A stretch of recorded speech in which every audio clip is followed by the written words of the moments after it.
For a long time, Resident Evil 2 was probably my favorite in the series. So after many years, I finally got to revisit the game here on stream.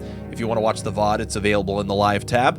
We split it up across 2 streams, did Claire A and then Leon B. What else can I say about Resident Evil 2 that hasn't been said before? I mean, this is one of the greatest sequels, I think, of all time. The way it just makes everything that works about Resident Evil 1, the tension, the level design, the satisfaction of discovery, all these elements are just amped up to the next degree in Resident Evil 2. The map is bigger, the puzzles are grander, you know, the checklist, the mental checklist of like, where have I been, where do I need to go, that is longer than ever before and even more satisfying to go through.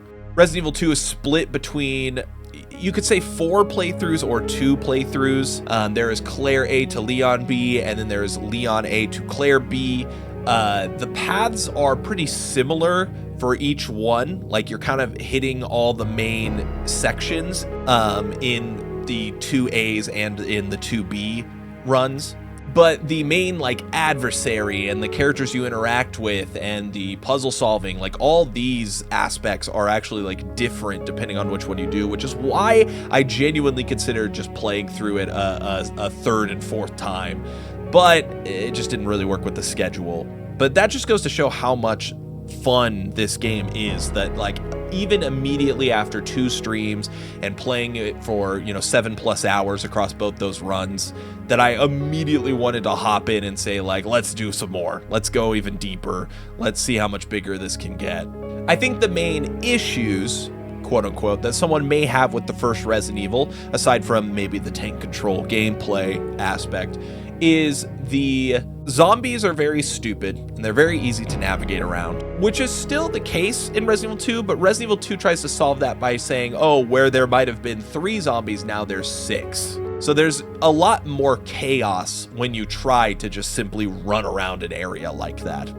On top of that, the actual core enemy variety that you experience, I think, is a lot more diverse in Resident Evil 2. Resident Evil 1 had the dog, it had some birds in like one area, it had snakes and spiders and things you could run past, but the main kind of 2 enemies you interacted with the most is just simply zombies and then hunters. In Resident Evil 2, they try to mix that up by having the returning birds, the returning spiders, the returning dogs, but also they swap out the hunters for lickers, and they are more willing to kind of double them up, triple them up in certain areas. There's also variations of the licker later on. There's like a super version of the licker that's way tankier, does a lot more damage towards the end of the game. They also mix up the locales a bit more, and I think that overall the locales feel bigger, feel larger.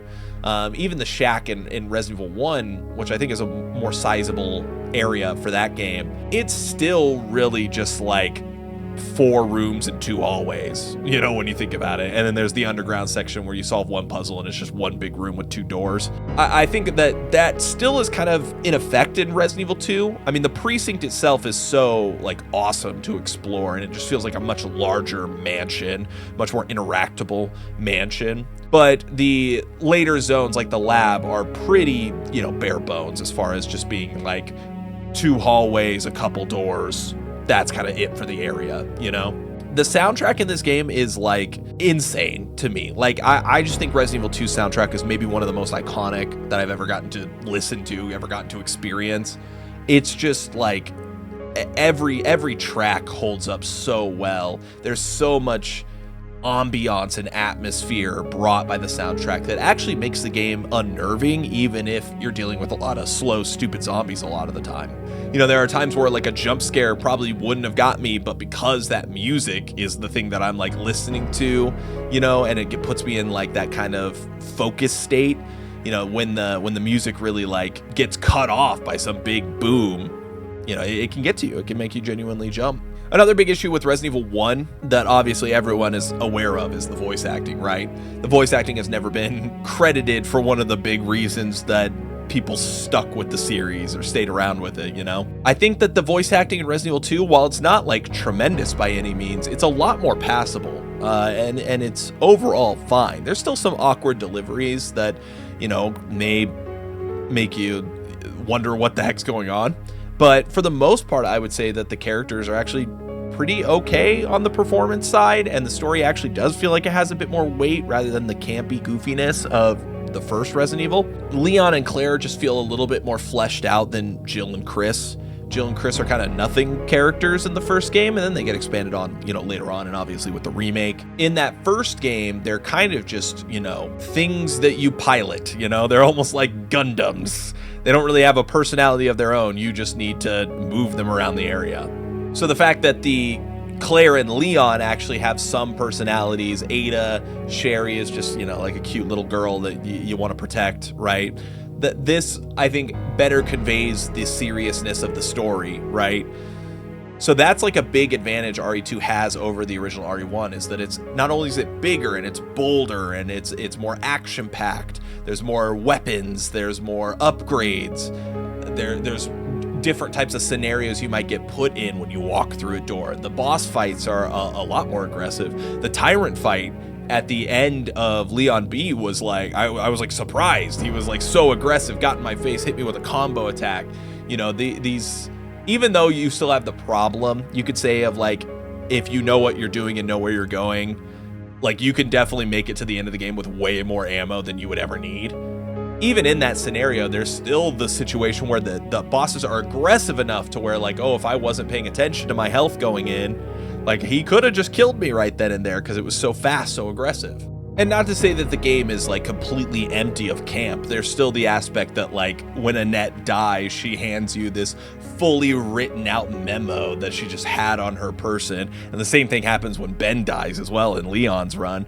There's still moments like that, but there's a little bit more of, like, a serious weight to it with, the monster designs, the aggressive lickers. There's also, like, Chief Irons is a genuinely, like, despicable monster villain that it makes you uncomfortable, right, to see. So there's a better balance in Resident Evil 2 that Resident Evil 1 just never really had a chance of putting together, and that better balance adds weight to the characters and weight to the story that is then, even further pushed by the fact that, like, now the areas are more fun to explore than the past. The enemies are more diverse, more interesting. The upgrade paths are more satisfying. It's just like I said, this is one of the best sequels of all time, right? They took everything that was good about Resident Evil 1 and made it better, and then they took everything that was kind of panned critically, the story, the performances, all those aspects of Resident Evil 1, and they tuned them enough to not really be a negative anymore. So as far as it stands right now, I mean, obviously we're only 2 games into this retrospective as of now, but Resident Evil 2 is definitely the #1 game. What happens with Resident Evil 3, we'll see. I'm notorious for being kind of a Resident Evil 3 hater, so we'll see if this revisit changes my mind. It's been a long time since I've actually played it myself, probably 10 years.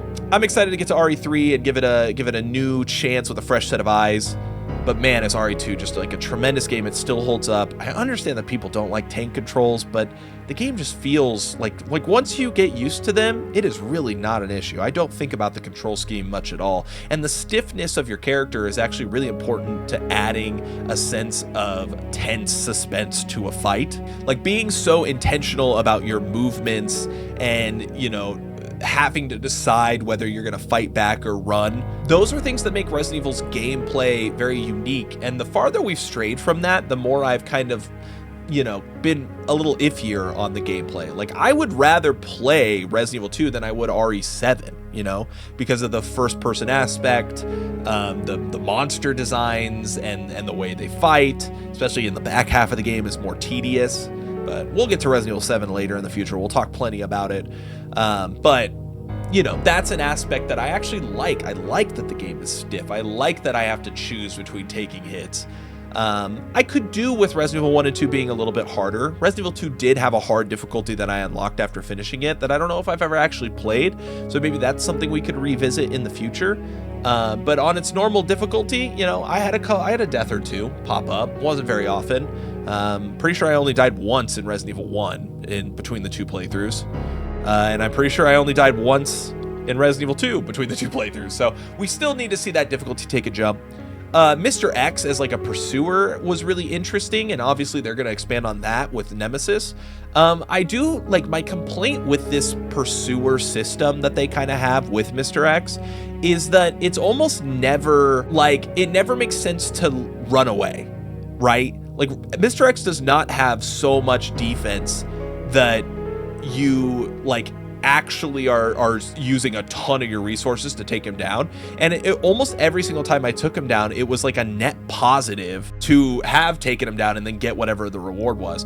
And I remember Nemesis being that same way in RE3. And I just don't know if that's like a really good system, you know? If it's always best for me to stand my ground and fight, then I'm just going to do that every time, and your villain, your monster, whatever, suddenly becomes a lot less interesting, a lot less tense.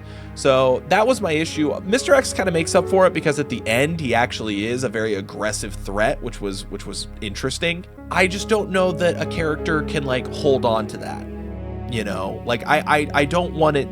I need them to stay scary even if I can fight them, and I don't think that Mr. X does an effective job of that, and we'll see if Nemesis does an effective job of that later on. So, but that's Resident Evil 2. If you haven't played it, I've said it before, GOG has all 3 of these games on PC. PlayStation has, I'm pretty sure, all 3 playable through their like back compat PS Now emulation system. Please, please, please play these. They're so good.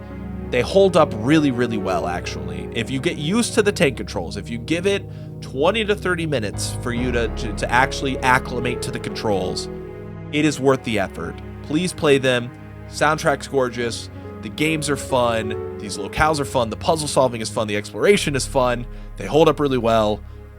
Resident Evil 2 is still like a 9 out of 10 game, dude. It still is. I stand by that. It still is. And I implore you to play it for yourself. And if you're free, join me tomorrow for Resident Evil 3 Nemesis. That'll be 12 Central to 5 Central is usually when I'm streaming. And we'll see how I feel about that game afterwards. But that's it for me today. Hope you guys have a good one. See you next time. Peace.